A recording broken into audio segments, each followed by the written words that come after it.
Hello, welcome to How to Play Pyramid Poker, a game for two players. So with this game, all you're really doing is mimicking Pyramid Poker, which is a commercial deck that uses a wooden block deck of cards.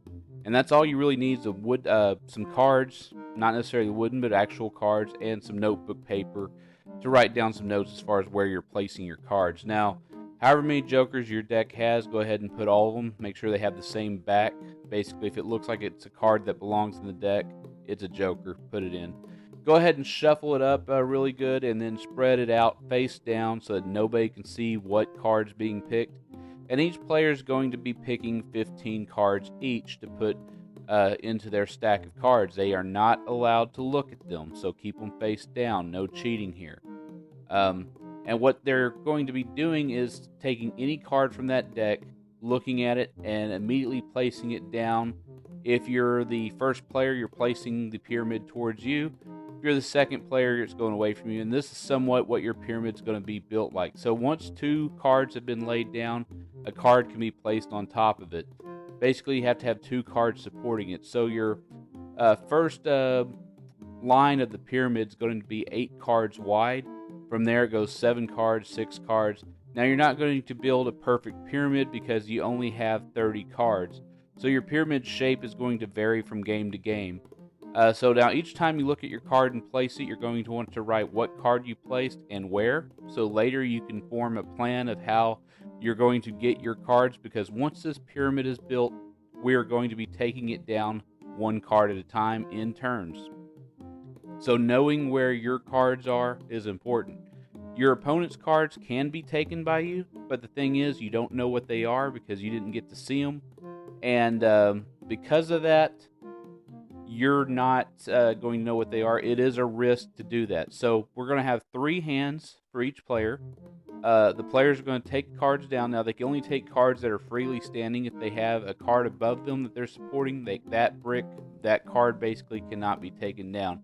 So only ones that don't have anything depending on them. No leaning on, no resting on, just the freely available cards. So for the most part, that's going to mean exterior cards, and then you could slowly get to the interior of the pyramid. And so once you place a card down in a hand, it cannot be moved. You can't be rearranged. And if you do uncover a joker, you then draw 3 cards and pick the best one. If you manage to draw a joker, basically do the same maneuver again. If you want to choose the joker, draw 3 more cards, pick the best one.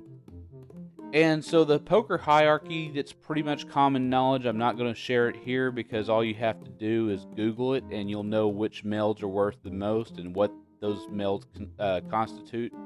For instance, a royal flush is really a royal straight flush. It's every card in the same suit, 10 all the way up to ace in sequential order. So 10, jack, queen, king, ace, royal straight flush, highest ranking one.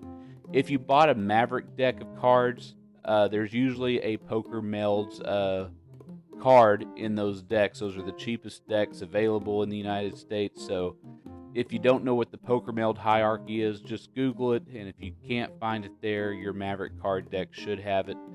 And that basically, when you're comparing hands, you're going to be comparing what card melds have been played against one another. And that's going to happen as soon as every card is taken from this pyramid. So we see we actually have a straight on the being formed on that third hand at the top, a king, queen, and jack. It's not all the same suit. Well, that's potential straight is over now. And so now we're going to be comparing the first hand. We see flush wins against that attempt at a straight that did not go so well. And then we see absolutely nothing there versus looks to be a pair of cards, so the pair wins. And then we have a 3 of a kind, and that beat whatever it was on the bottom. So like always, if you actually want to play this game in public, come to Card Game Meetups on Reddit. And of course, you look in the description, you'll find all the credits for the music and everything. And that's what Card Game Meetups looks like, so do post your city there. We also have a link to the Discord server that does not expire. Do show up there if you have Discord and come talk about card games. It's a wonderful place, a lot of good people there. And do check out these other contributors to YouTube in the card game scene. We have Stellar Solitaire, which does software solitaires, Riffle, Shuffle, and Roll, which I never know what he's going to do next. And Taylor's Trick-Taking Table does a lot of commercial games. Triple S is still doing chess. Bizlaco does a lot of print and plays. She Always Wins is a commercial game reviewer. And today's music's been provided by Soundole VGM Covers. Do check out their channel. The link will be at the end of this video. And we'll just listen to their music on the way out. It's a nice Super Mario 2 desert theme cover. So if you do like this channel, do give it a like and subscribe. And I will see you guys next video. Have fun playing cards.